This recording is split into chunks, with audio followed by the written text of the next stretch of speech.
પ્રાર્થના સંદેશ ન્યૂઝમાં આપનું સ્વાગત છે। નડિયાદ તાલુકાના પાલૈયા ગામમાં રસ્તાના મામલે અથડામણ સર્જાઈ। પાલૈયાના સરપંચ અને તેના પરિવાર દ્વારા રસ્તાને બંધ કરાયો। 100 પરિવારોના અવરજવરના રસ્તા ઉપર આવવા જવા ઉપર પ્રતિબંધ કરાયો।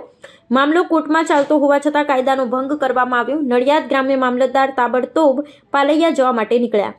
નડિયાદ મામલતદાર દ્વારા જાતે જ સ્થળ ઉપર જઈ રસ્તાને ખોલી આપવાની આપી બાહેધરી। મારું નામ જિગ્નેશ કુમાર રામાભાઈ ગોહિલ છે। હું ગામ પાલૈયાથી આવ્યો છું।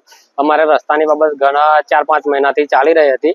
અમારો કોઈ પાકો રસ્તો નથી। અમારા અંદર રસ્તા માટે જવા માટે 300 થી 400 પબ્લિકનો અમારો એક કાયમીપણાનો રસ્તો છે, જેની અમે રજૂઆત પંચાયતમાં ટીડીઓ સાહેબને, મામલતદાર સાહેબ, કલેક્ટર સાહેબને અમે કરેલી।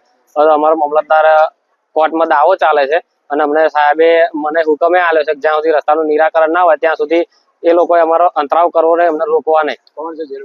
હવે એ અંતરાવ કરે છે, એમને રોકે છે, મારવાની ધમકી આપે છે। ગઈ સાલે એમને પથ્થર મારો કર્યો છે। એ લોકો છે અમારા પાલૈયાના સરપંચ સુમિત્રાબેન કાંતિભાઈ સોલંકી તથા ગોરધનભાઈ રાવજીભાઈ સોલંકી અને સરપંચનો પૂરો પરિવાર કાલે પથ્થર મારો કર્યો અને અમારા ઘણા ઈસમોને વાગ્યું છે, લેડીઝોને વાગ્યું છે, છોકરાઓને વાગ્યું છે।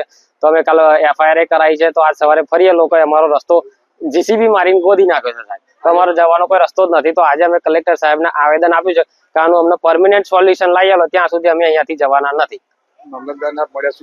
મામલતદાર સાહેબે અમને આશ્વાસન આપ્યું છે અને અમને કીધું છે કે અત્યારે તમે જાઓ ત્યાં પહોંચો જગ્યા પર, રસ્તા પર અમે આવીએ છીએ। તો એ લોકો પણ અમારી સાથે આવે છે અને અમારા રસ્તાનું સોલ્યુશન કરી આપે છે। પ્રાર્થના સંદેશ ન્યૂઝની તમામ લેટેસ્ટ અપડેટ્સ માટે ચેનલને હમણાં જ લાઈક, શેર અને સબસ્ક્રાઇબ કરો।